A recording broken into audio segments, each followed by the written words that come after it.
Hello everyone, welcome back to my new blog. আজকে আমি বানাচ্ছি 2.5 থেকে 3 বছরের বেবি ফ্রক।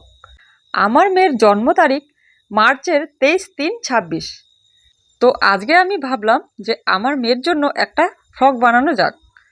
আরেকটা মজার ব্যাপার হলো যে কাপড়টা দিয়ে আমি জামাটাকে বানাচ্ছি সেই কাপড়টা হচ্ছে পুতুল বানানোর কাপড়।